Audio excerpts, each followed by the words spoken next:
자, 오늘 주시는 하나님의 말씀은 이사야 54장 말씀입니다. 이사야 54장. 자, 우리 그 중에서 7절, 8절 말씀만 같이 한번 읽어볼까요? 이사야 54장 7절, 8절. 자, 다 피셨으면 읽겠습니다. 내가 잠깐 동안 너를 버렸으나 큰 긍휼로 너를 모을 것이며 내가 넘치는 분노로 잠깐 내 얼굴을 내게서 숨겼으나 영원한 사랑으로 너를 불쌍히 여길 것이다. 여호와 내 구속자께서 말씀하셨다. 아멘.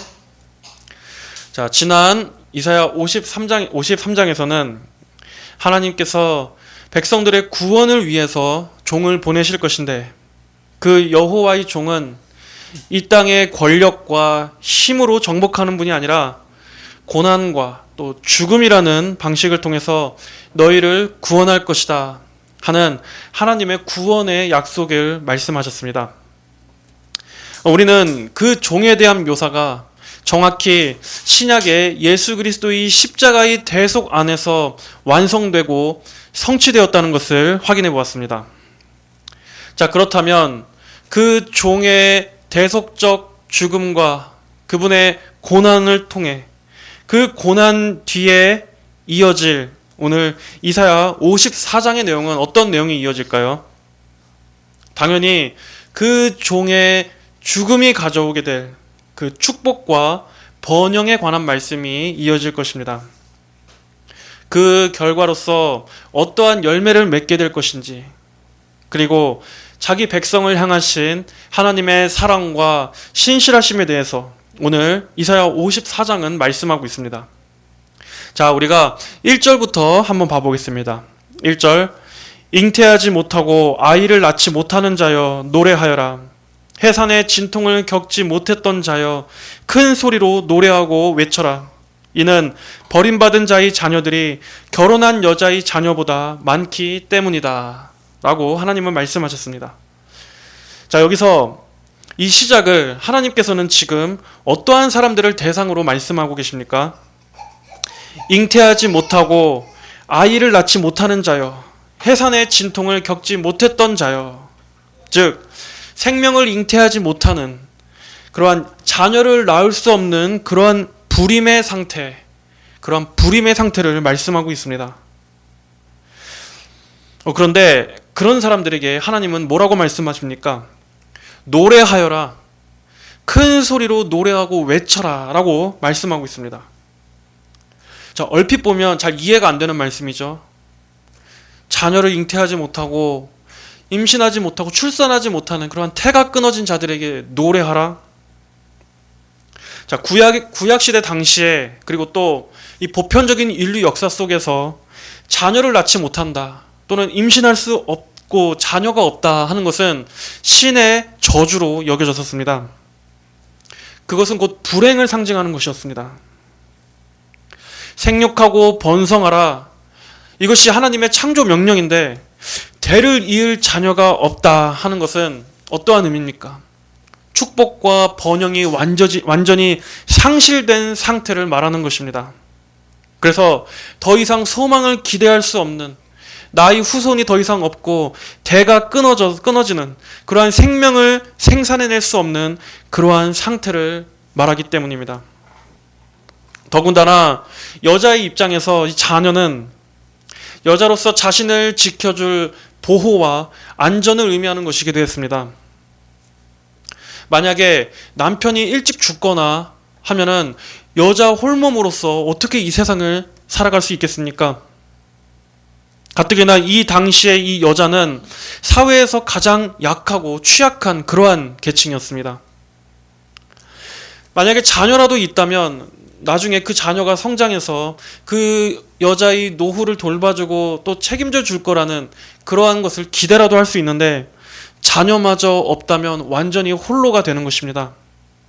이렇게 자녀는 여인 자신에게 있어서 자신의 안전을 담보할 수 있고 또 미래를 기대할 수 있는 그러한 보호 같은 것이었습니다. 이런 인식이 이 구약의 히브리인들 뿐만 아니라 전 세계적으로 보편적으로 있었기 때문에 이게 세계 여러 곳들의 이방신들을 보면 어떻습니까? 다산, 그러한 축복을 상징하는 여신들이 있었습니다. 우리나라가 지금 OECD 국가들 중에서 출산율 최하위 국가로 가고 있는 것도 물론 어떤 경제적인 면이나 또는 이런 노동력 문제에 있어서 분명 큰 문제긴 하지만 더 문제는 영적인 관점에서도 결코 좋은 게 아닙니다. 이건 무엇을 의미합니까? 하나님의 일반 은총에서 점점 더 멀어지고 있다는 거예요. 축복과 번영이 나라 전체에서 점점 거두어지고 있다. 쇠하여지고 있다. 그렇게 어떤 생명과 번영으로부터 점점 쇠락의 길로 가고 있다 하는 것을 보여주는 것입니다. 이렇게 잉태하지 못하는 자, 출산하지 못하는 자, 생명을 생산하지 못하는 이러한 상태는 완전히 소망이 없는 그러한 상태입니다. 그리고 이 말씀은 이스라엘 백성들을 비유하는 말씀입니다. 바벨론에게 나라를 빼앗기고 포로가 되어서 더 이상은 소망이 없는 그러한 절망의 상태에서 지금 이 하나님의 백성들은 죄악에 빠져 있었습니다. 우상숭배와 불신앙에 빠져 있었습니다. 이들은 영적으로 자녀를 잉태하지 못하는 그러한 불임의 상태와도 같았습니다. 그들은 미래를 꿈꿀 수 없었습니다. 그러나 하나님께서는 그러한 백성들을 향해서 노래하여라, 큰 소리로 외치고 노래하여라 라고 말씀하십니다. 하나님의 구원이 임할 것이기 때문입니다. 하나님의 구원은 항상 가장 어두울 때 빛으로 임합니다. 가장 절망 중에 있을 때 전능의 팔로서 건져내십니다. 인간의 모든 시도와 노력이 실패로 돌아가고 완전히 끝났을 때 하나님은 바로 그러한 때에 임하셔서 하나님 자신의 영광과 전능하심을 드러내십니다. 사람은 할 수 없지만, 너희는 할 수 없지만 하나님은 하실 수 있다.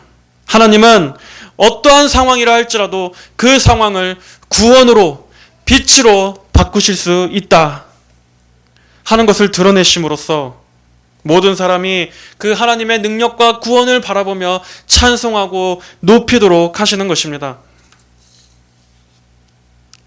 유다 백성들은 하나님 빼고는 모든 시도를 다 했습니다. 이웃나라의 강대국에 의지해 보기도 하고 또 서로 국가들과 함께 연대를 맺어보기도 하고 모든 외교적인 전략도 짜보기도 하고 할 수 있는 모든 시도는 다 시도해 봤었습니다. 하지만 결과가 어땠습니까? 바벨론의 포로가 되는 것뿐이었습니다. 그들이 이리저리 바쁘게 뛰어다니면서 낭비했던 그 시간에 가장 먼저 하나님께로 달려갔다면, 하나님의 이름을 부르짖었더라면 그들은 하나님에 의해서 건짐을 받았을 것입니다. 위험에서 구출될 수 있었을 것입니다. 그러나 그들은 하나님을 찾지 않았습니다. 온 세상의 주권자가 되시는 그 하나님을 의지하지 않고 눈에 보이는 대적이 두려워서 하나님을 뒤로 밀쳐내고 당장 눈에 보이는 것을 구원의 밧줄로 여겼던 것입니다. 그 결과 그들이 맞이했던 결과는 포로 신세가 되는 것이었습니다. 더 낮아졌습니다. 더 어려워졌고 더 궁지에 몰렸습니다. 하나님을 버린 대가입니다. 하나님으로부터 온 징계였습니다. 그러나 하나님께서는 자기 백성을 버리시지 않습니다. 그들은 하나님을 항상 떠나려고만 했지만 하나님은 그들을 버리시지 않습니다. 비록 그들이 죄를 지었다 할지라도, 그들이 항상 하던 것은 죄악뿐이었다 할지라도 그들은 하나님께서 하나님 자신의 이름을 그들 위에 두신 당신의 백성이기 때문입니다. 그리고 그 안에 하나님의 남은 자들이 있기 때문입니다. 그래서 하나님은 노래하라고 하십니다. 인간의 생각으로는 더 이상 출산할 수가 없습니다. 생명이 다 끊겨버렸습니다. 그러나 인간 안에서는 생명을 잉태할 수 없지만, 생명을 창조해내고 생산해낼 수 없지만 하나님은 하십니다. 하나님은 어둠과 절망 가운데서도 생명을 잉태케 하십니다. 사망의 그늘 아래 주저앉아 좌절하고 있는 자들에게 하나님은 구원의 빛을 비치시는 분이십니다. 바로 구원은 우리 하나님께만 있는 것입니다. 이는 버림받은 자의 자녀들이 결혼한 여자의 자녀보다 많기 때문이다. 여러분, 어떻게 자식을 낳지 못해서 쫓겨난 여인의 자녀들이 결혼한 여자의 자녀보다 많을 수 있다는 말입니까? 이것은 뭔가 말이 맞지 않습니다. 이 말씀은 비유입니다. 여기서 결혼한 여자는 이 세상에서 아무것도 부족함이 없는 그러한 평안을 구가하는 사람들을 말합니다. 반면에 버림받은 자는 자식을 낳지 못해서 남편으로부터 쫓겨나고 버림받은 그러한 홀로가 된 과부를 말합니다. 성경에서 가장 홀대받고 약하고 비천한 신세가 바로 이러한 여인들입니다. 그런데 이러한 자들이 이제는 노래합니다. 이것은 무슨 뜻입니까? 장차 신약 교회의 영적인 부흥을 말하는 것입니다. 예수 그리스도의 구원으로 말미암은 그 복음이 전파되면서 널리 확산되면서 생명이 일어나기 시작합니다. 그로 인해 죽었던 영혼들이 살아납니다. 거듭나고 영적으로 새롭게 출생해서 하나님의 자녀가 되는 이러한 놀라운 구원의 역사, 중생의 역사가 이스라엘을 넘어서 세계 곳곳에 바로 이 열방에 복음의 빛이 환히 비춰지게 되는 것입니다.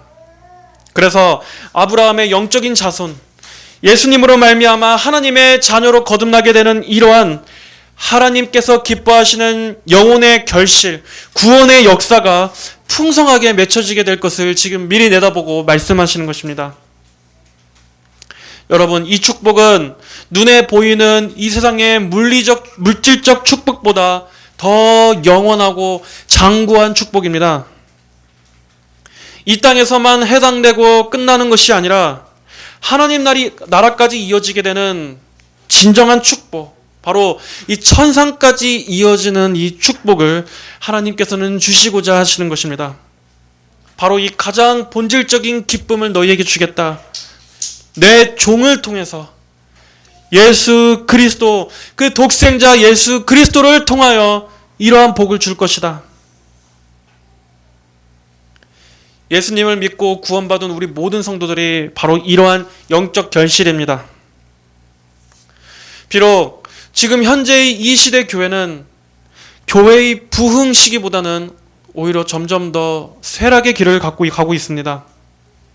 사람들 눈에 있어서 이제 교회는 더 이상 번영으로 보이지 않습니다. 그러나 이러한 때에도, 지금 이러한 때라도 어디선가 누군가는 복음을 듣고 진정으로 예수님을 믿어 구원받게 되는, 그래서 하나님의 영적인 가족 안으로 들어오게 되는 그러한 일들이 어딘가에는 분명히 있습니다. 누군가는 어둠에서 빛으로 들어옵니다. 죄와 사망으로 죽어있던 그 상태에서 새 생명을 얻고 거듭나 구원의 기쁨과 복됨을 누리는 사람들, 그러한 은혜의 역사들이 오늘 이 시대에도 어딘가에서 분명히 있습니다. 결코 하나님의 자녀들의 계보는 끊어지지 않기 때문입니다. 하나님은 오늘도 일하고 계시기 때문입니다. 구원하실 자를 복음으로 부르고 계십니다. 그리고 더 길게는 장차 하늘의 저 천상의 교회에서 구원받은 모든 하나님의 자녀들이 최종적인 영광을 누리게 될 그 천국의 영화로운 예배를 드리며 함께 모이게 될 그 날을 지금 말씀으로 예언하고 계신 것입니다. 예수님을 믿는 그리스도인들, 바로 여러분과 제가 이러한 결실들입니다. 자, 2절입니다. 네 장막터를 넓히고 내 사는 곳에 휘장을 펼치며 아끼지 말고 내 줄들을 길게 하며 내 말뚝을 단단히 하여라. 네가 좌우로 퍼지고 내 자손들은 이방 백성들을 소유하며 사람들은 황폐한 성읍들에 정착할 것이다. 이제 이러한 구원이 임한 뒤에는 회복이 있습니다. 이스라엘이 하나님 앞에 범죄했을 때 하나님께서는 그들의 장막을 무너뜨리셨습니다. 이 장막이 의미하는 것은 하나님의 임재와 보호입니다. 그런데 하나님의 백성들이 하나님을 지속적으로 계속해서 떠나고 반역하니까 하나님께서는 그들을 일시적으로 고난과 징계 가운데 두셨습니다. 그러나 하나님의 은총은 끝나지 않습니다. 하나님은 절대로 자기 백성을 완전히 떠나시지 않습니다. 하나님의 지혜로우신 섭리 아래 교훈의 목적을 위해서 잠시 사람의 매와 인생의 채찍 아래 허용하시는 경우는 있으셔도 하나님의 신실하신 그 사랑, 하나님의 백성들을 향하신 하나님의 그 열심은 절대로 자녀들을 떠나는 법이 없는 것입니다. 하나님은 다시 품어주십니다. 하나님께서 먼저 찾아가 주셔서 은혜를 베풀어 주시고 회복시켜 주십니다. 여러분, 자녀는 부모를 떠날지라도 부모는 절대로 자녀를 떠날 수 없습니다. 자녀를 버릴 수 없습니다. 온전한 부모라면 그렇습니다. 그 자녀를 훈계할 때조차도 손에는 매를 들고 있지만 그 부모의 마음만큼은 자녀를 향한 사랑과 안타까움으로 인해서 눈물을 참는 법입니다. 우리는 이렇게 항상 다시 찾아와 주시는 하나님께 감사해야 합니다. 하나님이 항상 그러한 분이시라는 것에, 그것이 하나님의 마음이고 하나님의 성품이라는 것에 우리는 감사하고 깊은 사랑을 드려야 합니다. 하나님께서 먼저 우리에게 찾아와 주시지 않았더라면 어떻겠습니까? 우리는 완악하고 고집스러워서 절대로 우리 편에서 하나님과의 화평을 위해 먼저 다가설 리는 없었을 것입니다. 만약 하나님과의 화목이 전적으로 우리에게만 속한 일, 우리에게만 달려있는 일이었다면 그 누구도 하나님께 먼저 나아가 자기의 죄를 구하고 용서를 구할 사람은 아무도 없습니다. 사람이 죄로 타락했기 때문입니다. 이 죄로 타락한 증상은 하나님을 결코 찾지도 않을 뿐만 아니라 찾을 수도 없고 찾고자 하는 의지조차도, 그러한 마음조차도 갖지 않게 하는 것입니다. 하지만 하나님은 항상 먼저 찾아와 주십니다. 하나님 편에서 우리에게 와주십니다. 사랑하는 독생자를 내어주신 것도 하나님이시고, 우리에게 믿음을 주시고 우리를 구원해 주시고 우리에게 손을 내밀어 우리를 끌어올려 주신 분도 하나님이십니다. 다 하나님 쪽에서 하신 일입니다. 그리고 우리가 신앙생활 가운데 죄로 넘어지고 낙심하고 침체 가운데 넘어져 있을 때조차도, 우리가 완전히 믿음을 잃어버렸을 때조차도 하나님 편에 오셔서 우리를 일으켜 주시고 회복시켜 주시고 위로해 주시고 먹여 주시는 것입니다. 항상 하나님이 우리에게 힘을 주시고 우리에게 빛과 생명을 주시기 위해서 오신 거지 결코 우리가 나아간 게 아닙니다. 오히려 우리가 바닥에 있었을 때 우리는 어떻습니까? 여러분들은 그때 하나님께 나아가고 싶었습니까? 그렇지 않습니다. 오히려 우리는 넘어져 있을 때는 그냥 한없이 넘어져 있고만 싶습니다. 아무것도 할 수 없고 의욕이 없기 때문에 그냥 그 자리에 그대로 눌러 주저앉아 있고 싶은 마음뿐이지 결코 힘을 내지 못했습니다.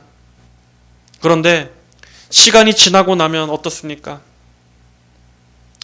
하나님께서 회복시켜 주신 것입니다. 하나님께서 그때그때마다 일으켜 주시고 다시 살려주시고 소생시켜 주셨기 때문에 우리가 그때를 넘길 수 있었던 거고, 또 우리가 지금도 살아갈 수 있고 사라지고 살게 되는 것입니다. 우리가 시간이 지나고 나면 인정할 수밖에 없습니다. 내가 스스로 일어선 것이 아니라 그때마다 하나님께서 항상 일으켜 세워주셨다는 것을, 결국에는 다 은혜였구나, 주님의 은혜로, 주님의 회복시켜 주시는 그 은혜로 내가 다 산 거였구나, 지금까지 다 하나님이 나를 이렇게 세워주셨었구나 하는 그것을 부인할 수가 결코 없는 것입니다. 4절 말씀입니다. 두려워하지 마라. 이는 네가 부끄러움을 당하지 않을 것이기 때문이다. 당황하지 마라. 이는 네가 창피를 당하지 않을 것이기 때문이다.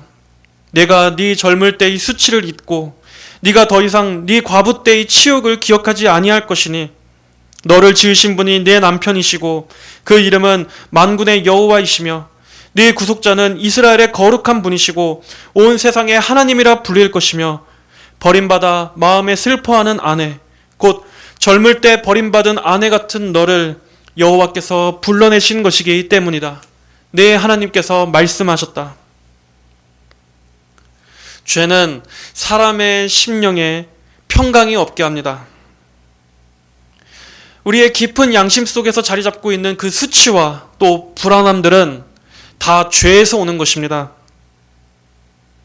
늘 마음에 뭔가 편치 않게 하고 또 예민하고 신경질적이 되게 하고 괜히 이유 없이 짜증과 불평이 있게 되고 또 알 수 없는 불안함, 그런 두려움에 휩싸여서 항상 그 마음이 늘 긴장 상태에 있게 되는 것은 우리의 영혼 가운데 깊이 숨어 있는 죄 때문입니다.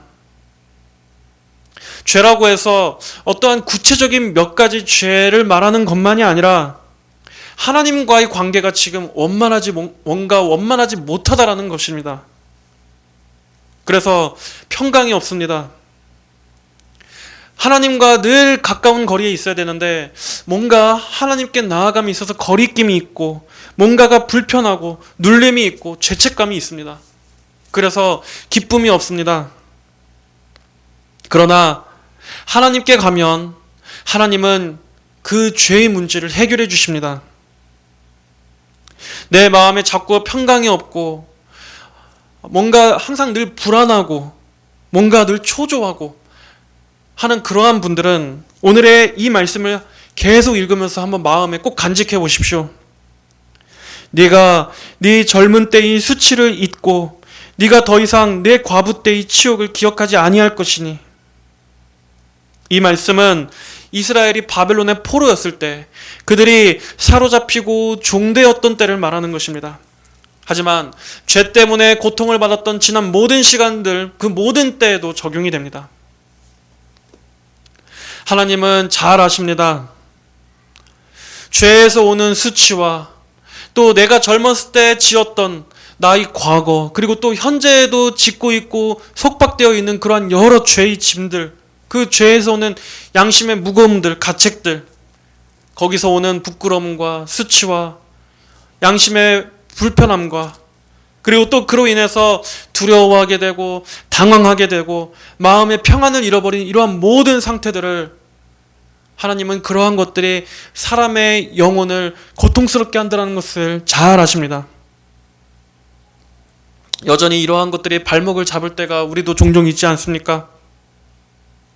그러나 그리스도의 피는 이 모든 죄들을 깨끗하게 씻을 수 있습니다. 죄책뿐만 아니라 죄가 가져오는 그러한 감정들, 그리고 또 그 틈을 노려서 그 부분을 공략해오는 마귀의 참소들, 그 모든 것까지도 예수님의 보혈은 다 정결케 하실 수 있고 다 덮으실 수 있습니다. 예수님의 보혈 아래로 다 덮으셔서 하나님은 그러한 죄들을 하나도 기억하지 않으십니다. 하나님께서는 우리의 죄를 등 뒤로 던져버리시는 분이라고 성경은 말씀합니다. 이사야 38장 17절, 주께서 내 모든 죄를 등 뒤로 던지셨나이다. 성경에서 등 뒤로 던진다 하는 것은 완전히 무시하거나 끊어버린다 하는 것을 뜻합니다. 이 말이 이스라엘 백성들에게 쓰였을 때는 사람이 하나님의 율법을 무시하고 등 뒤로 던지고 멸시했다, 거역했다 라는 말로 쓰입니다. 그러나 하나님의 용서와 관련해서 쓰였을 때는 어떻게 쓰입니까? 하나님은 죄를 기억하지 않으신다. 하나님은 용서해 주시는 분이시다.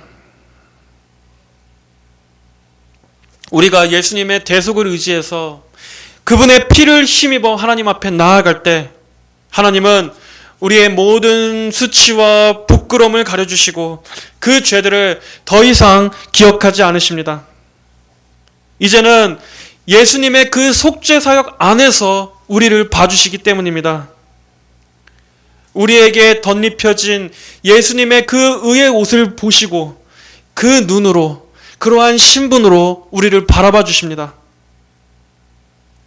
하나님은 죄와는 결코 조금도 함께 하실 수 없는 거룩하시고 공의로우신 하나님이시지만, 예수님을 의지해서 나오는 자들에게는 반대로 죄가 아예 없는 것처럼, 주홍 같은 죄도, 주홍같이 붉은 죄도 흰 눈과 같이 하얗게 씻어진 것처럼 우리를 완전히 의롭고 거룩한 자처럼 여겨주시는 그러한 분이심을 우리는 굳게 믿고 담대하게 나아가야 합니다.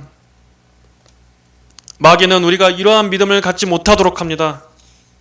마귀는 그럴 때마다 우리의 양심에, 우리의 마음에다가 이렇게 참소합니다. 네가 그렇게 죄가 있는데 어떻게 하나님이 너를 받아주시겠어? 너는 이미 더럽혀졌어. 너는 이미 깨졌어. 너는 이미 부정해졌어. 그런데 그 거룩하신 하나님이 어떻게 너처럼 더러운 자를 받아주시겠어? 어디 염치가 있어야지. 어떻게 그렇게 죄짓고 뻔뻔하게 하나님 앞에 나아가서 회개를 해? 네가 용서를 구해? 하나님도 이제 더 이상 너를 용서하지 않으셔.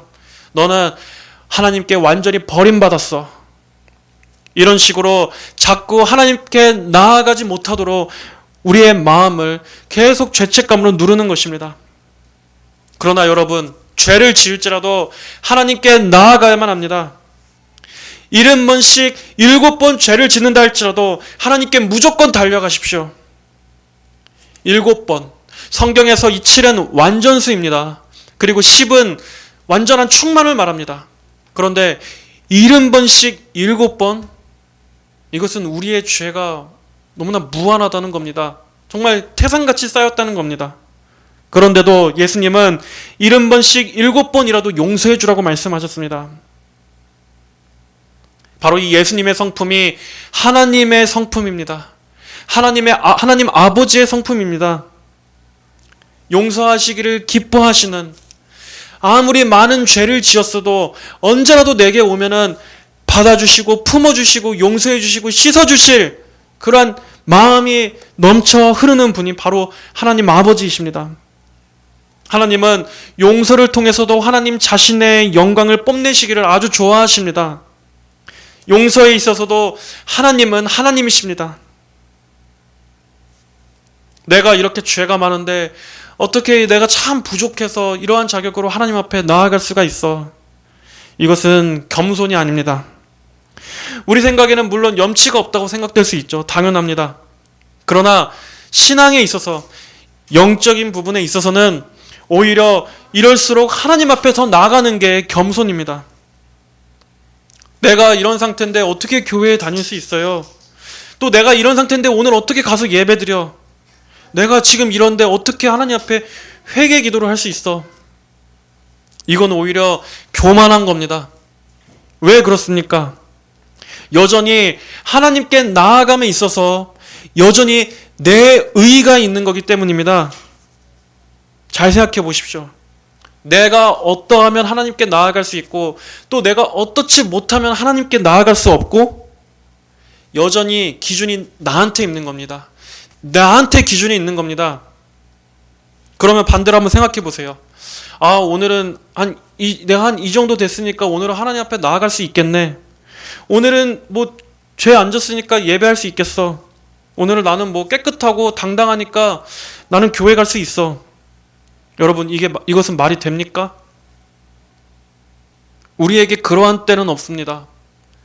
우리에게 은혜가 필요하지 않은 때란 없습니다. 우리에게 하나님의 이 긍휼, 불쌍히 여겨주심이 필요하지 않은 때란 한순간도 없는 겁니다.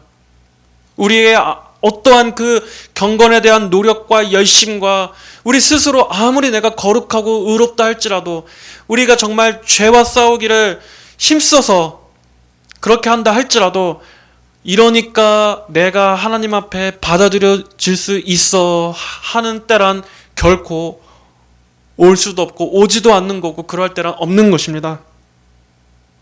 내가 아무리 깨끗하다고 자부해도 하나님께서 보시기에 나는 언제나 늘 흠 많고 죄 많고 은혜가 간절히 필요한 영적인 거지일 뿐입니다. 내가 어떠한 상태에 따라서 하나님께 나아가고 안 나가고 하는 것이 이러한 늘 기복이 있다면 여전히 그것은 믿음이 아니라 행위로서 나가는 것이고 또 복음으로서 나가는 것이 아닙니다. 여전히 내 의가 중심인 겁니다. 진짜로 절박하면 체면불구하고 매달리게 되어 있습니다. 정말로 은혜가 갈급하고 죽을 것만 같으면 하나님께 매달리게 되어 있습니다. 내가 이렇게나 더 더럽고 소망이 없기 때문에 나는 하나님이 아니면, 하나님을 떠나서는 이 세상 어디에서도 나에겐 소망이 없습니다. 회복의 여지가 없습니다. 저는 무조건 하나님께서 살려주셔야만 합니다. 이렇게 하나님 앞에 나아가야 됩니다.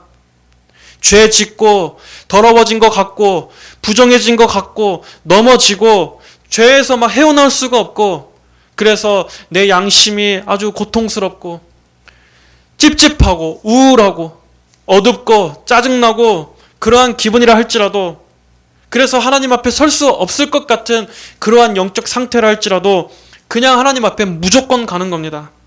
하나님께 나아가는 데 있어서는 어떠한 이유가 없습니다. 그냥 무조건 가서 엎드리는 것뿐입니다. 그래서 아버지 저를 씻어주세요. 아버지 저를 살려주세요. 아버지 저를 고쳐주세요. 하나님 저를 용서해 주시고 저를 회복시켜 주세요. 살려주세요.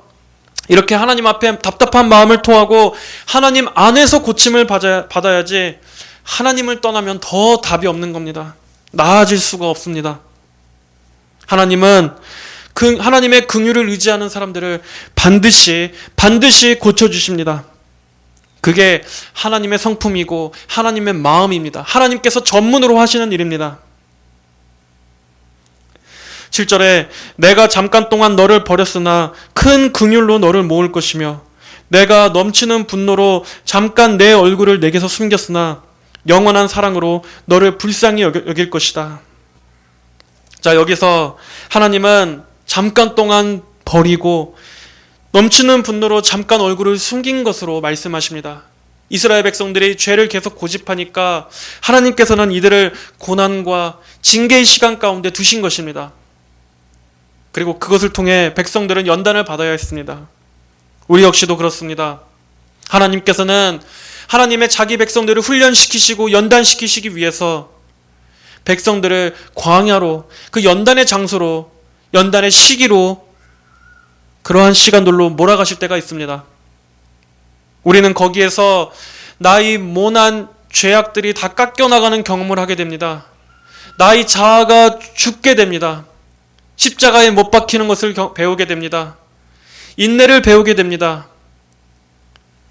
그 안에서 하나님 안에서 깊이 다듬어지고 낮아지고 훈련되는 그러한 연단의 시간들을 통해서 우리는 하나님께서 기뻐하시는 그러한 모습으로 조금씩 변화되고 다듬어져 가는 것입니다. 사람이 하나님의 말씀을 멀리하고 하나님을 계속 떠나려고 하면 하나님께서는 그 부분을 분명히 다루십니다. 아주 톡톡히 다루십니다. 여기에서는 하나님의 얼굴을 숨기시는 것으로 나옵니다. 하나님의 얼굴이 향한다, 또 하나님께서 얼굴을 숨기신다, 가리신다 하는 것은 하나님의 임재와 또 하나님의 은총과도 관련되어 있습니다. 하나님의 얼굴이 향한다는 것은 하나님이 주시는 임재, 하나님의 은혜, 하나님과의 그 평강이 넘친다는 것이고, 하나님께서 그분의 얼굴을 가리신다라는 것은 그러한 하나님의 임재와 주의 따뜻한 사랑으로부터 멀어지는 그러한 것을 말합니다. 여기에는 다양한 방식이 있습니다. 우리 하나님께는 하나님의 얼굴을 감추시는 여러 가지 섭리의 도구들이 아주 다양하게 있습니다. 만약 어떤 사람이 자신의 어떤 이러한 사업의 번창과 그러한 것들을 아주 자신만만하게 당당하게 여깁니까? 하나님을 떠나서도 내가 이만큼 성공할 수 있다, 내가 이만큼 이룰 수 있다 하는 것을 아주 당당하게 그렇게 스스로 우쭐해 하고 있습니까? 그러면은 하나님은 그 사업을 망하게 하실 수도 있습니다. 돈을 의지한다면 돈을 거두어 가실 수도 있습니다. 건강을 자신하면 건강을 거두어 가실 수도 있습니다. 또 사람을 의지하고 사람을 우상시하면 믿었던 바로 그 사람에게서 배신을 당하고 서운함을 느끼고 실망을 느끼게도 하실 수 있습니다. 하나님은 하나님 없이도 내가 잘할 수 있다라고 믿는 바로 그것을, 그 부분을 하나님께서 다 무너뜨리시고 아무것도 아닌 것으로 얼마든지 만들어 버리실 수 있는 분입니다. 이것은 하나님께서 그 자녀를 사랑하지 않아서가 아닙니다. 그렇게까지 하지 않으면 결코 그 영혼이 정신을 차리지 않기 때문에 계속 그렇게 살지 못하도록, 그 길로 나아가지 못하도록 하나님께서 브레이크를 거시는 겁니다. 그래서 실패하게 만드십니다. 다 물거품이 되게 하십니다. 그렇게 하나님께서 그를 다시 부르시는 겁니다.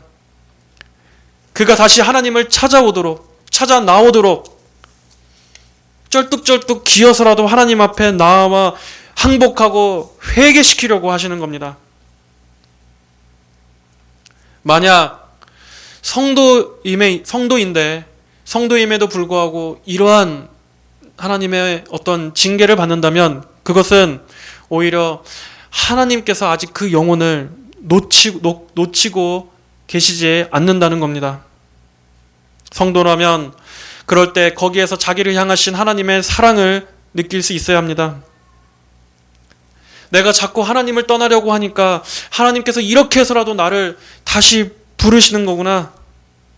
날 사랑하셔서 내가 더 이상 죄의 길로 나아가지 못하도록 이렇게 제동을 걸으셔서라도 나를 다시 하나님 앞에 앉혀 놓으시는 거구나. 나는 하나님을 떠나려고 했었는데 하나님은 나를 사랑하시고 다시 나와 함께 하시기를 원하셨고 내가 사는 길로 오도록 저 멸망길로부터 나를 다시 되돌려 놓으신 거구나. 징계가 없으면 사생아라고 성경은 말씀했습니다.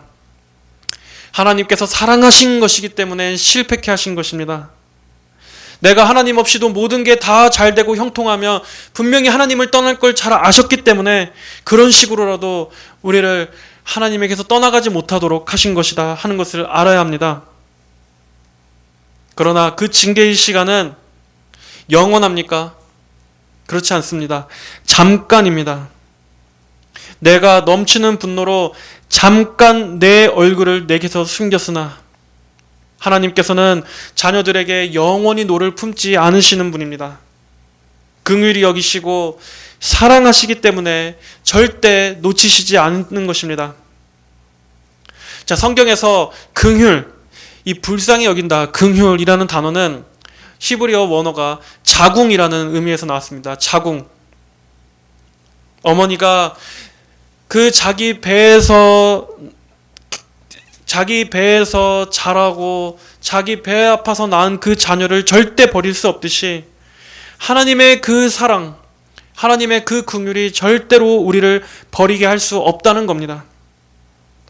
이사야 49장 15절에 여자가 어찌 그 젖먹는 자식을 잊을 수 있으며 자기 태에서 난 아들을 불쌍히 여기지 않겠느냐.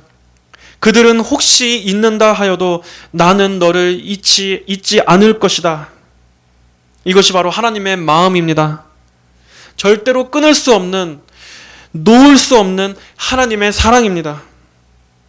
여러분, 사람의 영혼이 공허하고 뭘 해도 허무한 것은 바로 그 안에 하나님의 이 사랑이 없기 때문입니다. 텅 비어 있기 때문입니다. 하나님의 사랑을 찾으십시오. 하나님으로 채우십시오. 인생에 하나님이 계셔야 영혼의 허기가 채워집니다. 하나님의 말씀이 들어가야만 사람의 영혼이 배부를 수 있게 되는 것입니다. 사람에게는 하나님이 필요합니다. 우리가 가야 할 자리는 하나님의 품 안입니다. 9절에 이것이 나에게 홍수와 같다. 내가 다시는 노아의 홍수로 땅을 덮지 아니할 것이라고 맹세하였던 것처럼 내가 다시는 내게 분노하지 않으며 다시는 너를 꾸짖지 아니할 것이라고 맹세하였으니 비록 산들이 옮기우며 언덕이 흔들린다 하여도 나의 인애는 내게서 떠나지 않으며 나의 평화의 언약은 흔들리지 아니할 것이다. 이는 너를 긍휼히 여기시는 여호와의 말씀이다. 저 크고 거대한 그 육중한 산이 옮겨지고 흔들리는 그러한 일들이 있을 수 있습니까? 그렇게 꿈쩍하지 않는 큰 산이 흔들릴 만큼의 어떤 그만큼의 큰 위기와 위험의 상황이 온다 할지라도, 설령 그러한 두려운 일들이 있다 할지라도 하나님의 인애는, 즉 하나님의 인자하심과 그분의 사랑은 결코 떠나지 않고 하나님께서 맺으신 그 언약도 절대로 흔들리지 않을 것이다. 어떠한 상황 가운데서도 너희를 떠나지 않을 것이다. 바로 성도는 이러한 하나님을 바라볼 때만 강해질 수 있습니다. 하나님께서 이러한 사랑으로 나를 사랑해 주시는구나 하는 그 믿음이 있을 때 우리는 정말 두려워하지 않게 되고 어떠한 상황에서도 안전을 누릴 수 있는 겁니다. 하나님을 보지 않으면 이 세상의 모든 게 정말 공포입니다. 하루하루가 정말 두렵습니다. 눈을 뜨면 그냥 사는 게 지옥입니다. 그럴 수밖에 없습니다. 원래 사람은 하나님 품 안에서 하나님께 의존해서 살아야 되도록 그렇게 지음받은 존재인데, 그러한 우리 인간의 방패와 우리 인간의 그러한 피난처이자 나를 존재케 하시는 그 존재의 근원, 힘의 근원 되신 그 하나님이 없이 사람이 자기 혼자서 이 세상을 살려고 하니까 얼마나 독해져야 하겠습니까? 얼마나 오기로 정말 이를 갈면서 살아야겠습니까? 그러니까 지금 하나님 없이 하나님을 믿지 않고 살아가는 그러한 사람들은 본능적으로 그렇게 살 수밖에 없습니다. 자기들의 영혼도 다 아는 겁니다. 내가 내 힘으로 이 세상을 죽지 않고 살려면은 이를 아득바득 갈면서 살아야 된다라는 것을 믿지 않는 사람들의 그 영혼도 본능적으로 압니다. 하지만 성도는 하나님께서 주시는 은혜로 삽니다. 하나님이 부어주시는 힘으로 삽니다. 하나님의 긍휼이 나를 두르고 있고 하나님의 그 은혜와 사랑이 내 인생 전체를 감싸고 계신다. 나를 보호해 주신다. 그렇기 때문에 비록 나는 약하고 아무것도 없지만 하나님이 함께 하시기 때문에 나는 그분 안에서 위안을 얻을 수 있다. 하나님께서 나를 도우실 것이다. 모든 것이 다 하나님께서 선하신 뜻대로 인도하실 것이다. 그리고 하나님께서 나의 인생의 구비구비마다, 모든 발걸음마다, 모든 상황마다 하나님께서 함께 하셔서 결국에는 그 장래의 예비된 영광으로 나를 안전히 들어가게 하실 것이다. 하나님께서 성도들은 그렇게 살게 하십니다. 이것이 정말 얼마나 우리에게 대단한 복인지 여러분은 정말 실감하고 믿으며 살고 계십니까? 이것은 영원한 복입니다. 이 땅의 그 어떠한 것과도 결코 비교할 수 없는 영원한 위로입니다. 정말 진정하고 참된 소망입니다. 이러한 소망이 있는 인생과 이러한 소망과 보호가 없이, 이러한 것들이 전혀 나올 것을 기대할 수 없이 자기 힘으로 홀로 이 지옥 같은 세상 속에서 치열하게 살아가는 그 사람의 영혼이 얼마나 다르겠습니까? 11절에 고통받고 폭풍에 흔들리며 위로받지 못한 자여, 보아라, 내가 화려하게 채색한 내 돌들을 세우며 청옥으로 내 기초를 놓을 것이다. 내가 홍보석으로 내 성곽을 꾸미고 성류석으로 내 성문들을 꾸미며 내 지경 모두를 다 보석으로 꾸밀 것이다. 유다의 수도였던 예루살렘은 적군의 침략으로 인해서 완전히 황폐화되고 모든 것이 다 피폐해졌었습니다. 하지만 하나님은 그러한 예루살렘이 새롭게 건설돼서 그곳이 아름답게 단장될 것을 예언하고 계십니다. 그러나 이것은 이스라엘 역사 속에서 이 지상에서 이루어질 일을 말씀하는 게 아닙니다. 여기서 말씀하고 있는 이 다시 꾸며질 예루살렘의 아름다운 모습, 이것은 무엇을 상징합니까? 예수 그리스도의 구속 사역을 통해서 건설된 우리 이 교회의 영적 아름다움을 말하는 것입니다.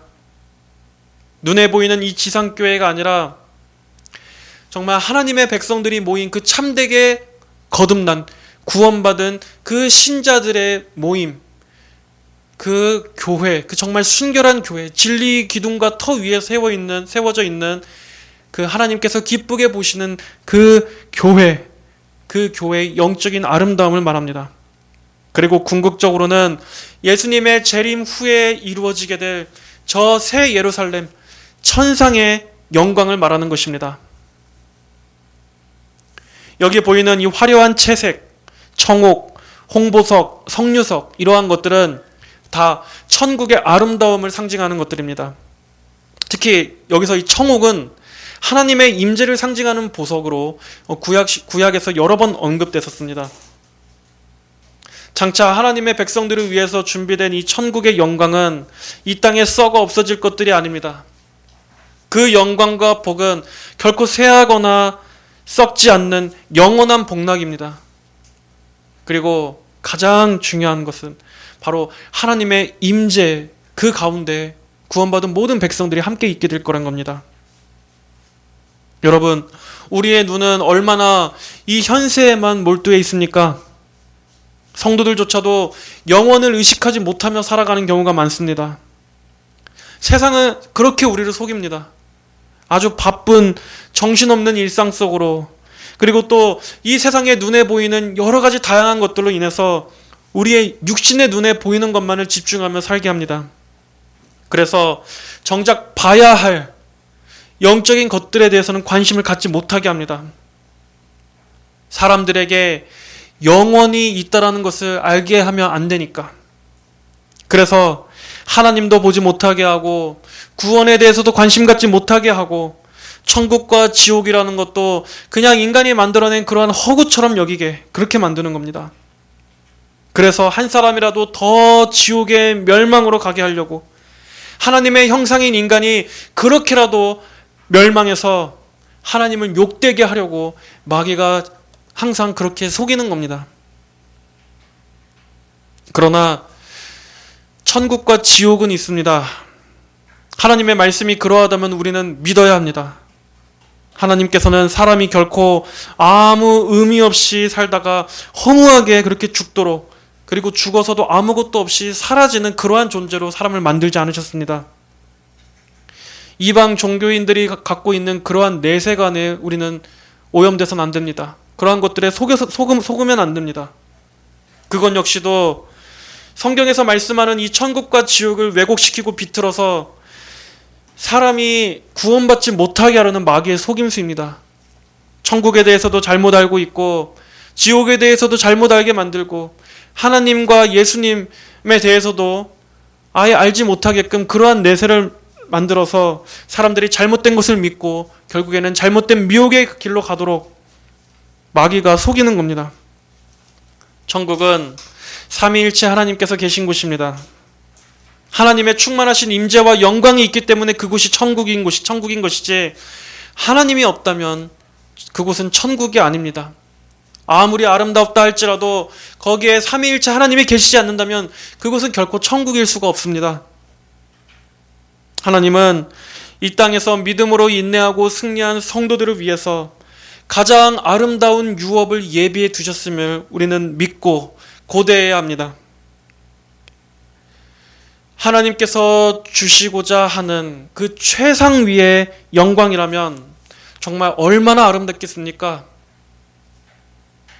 이 땅에서 예수님을 믿는 그 믿음 가운데 정말 고난을 겪고 피를 흘리고 순교하고 많은 어려움들을 정말 예수님의 이름 때문에 참았던 그 성도들을 위해서 하나님께서 마지막에 최종적으로 주시는 그 천국의 기쁨이라면 정말 그것은 말로 우리가 감히 표현할 수 없을 정도로 너무나 영광스럽고 아름다울 것입니다.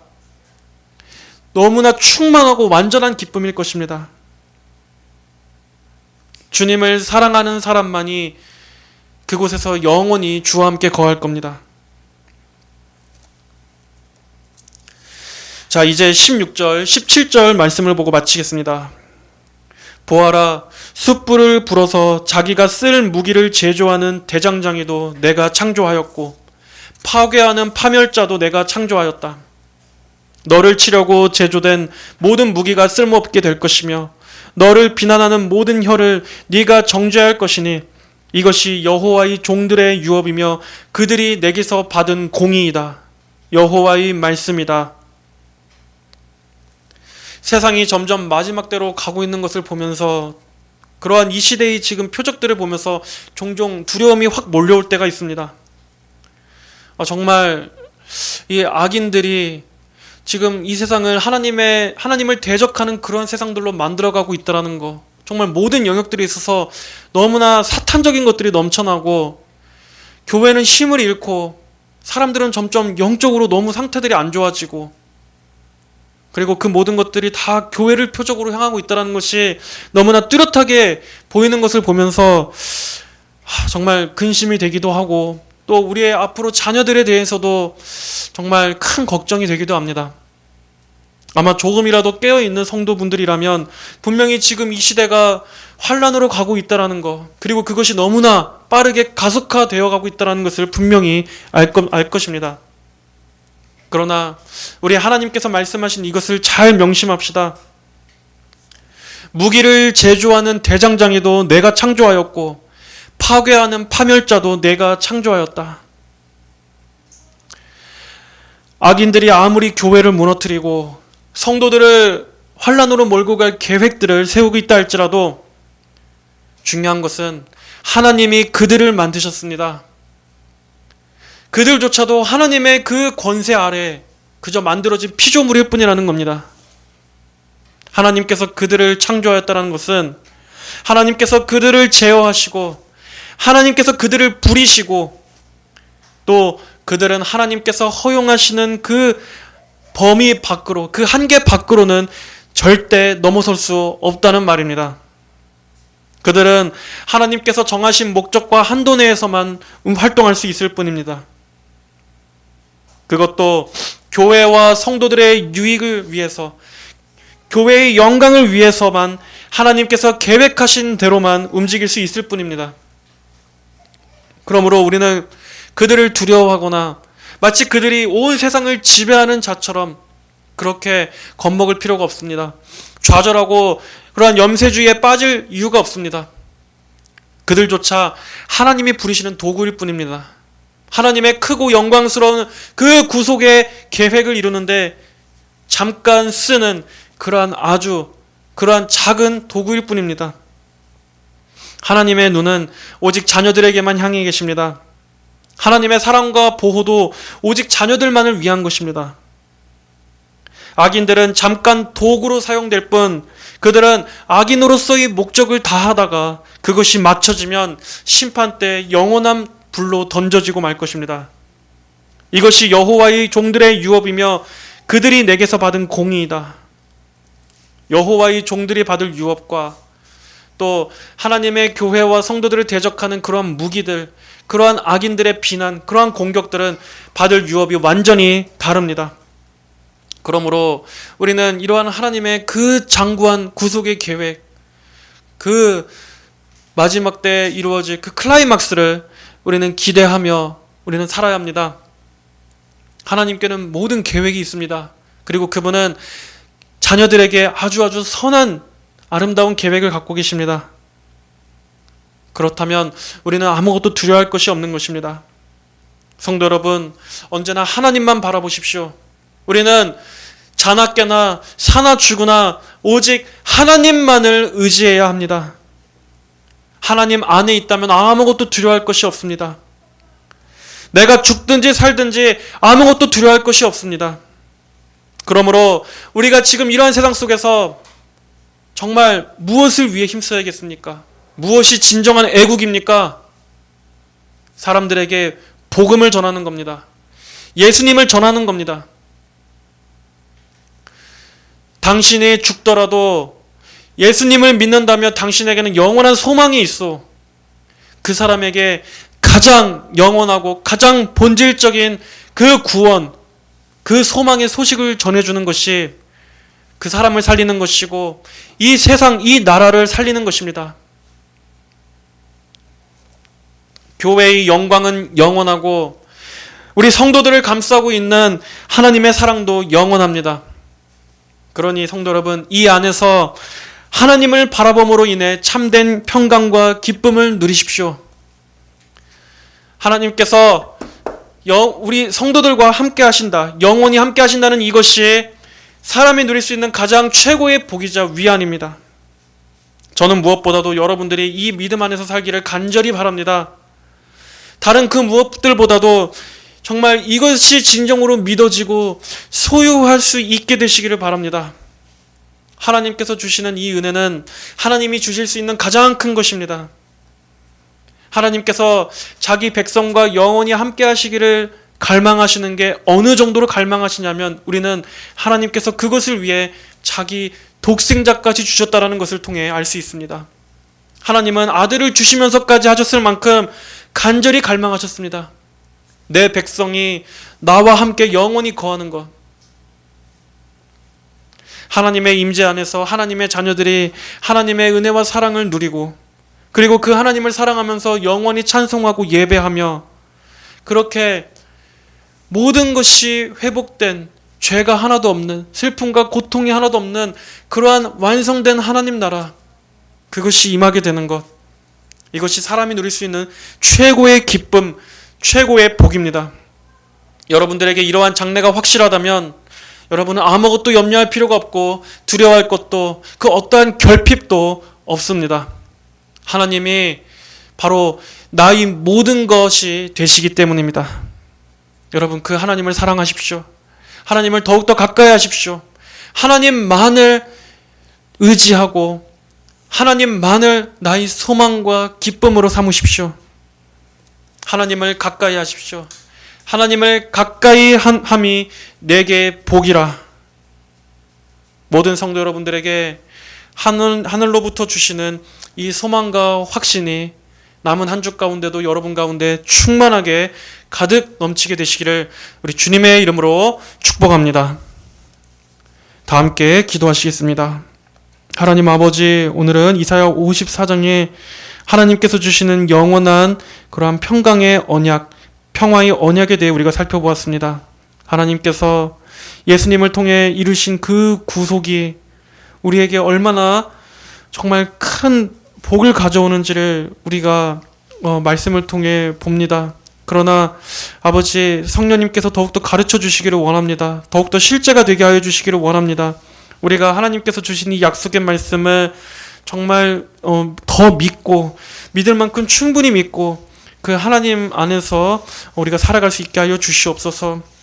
이 세상을 바라보거나 두려워하지 않게 하여 주시고 우리는 영원히 하나님의 그 사랑 안에 있다라는 것, 이것이 우리 모든 성도들 각 개인에게 확실하게 믿어질 수 있게 하여 주시옵소서. 감사하며 살아계신 예수 그리스도의 이름으로 기도하였습니다. 아멘.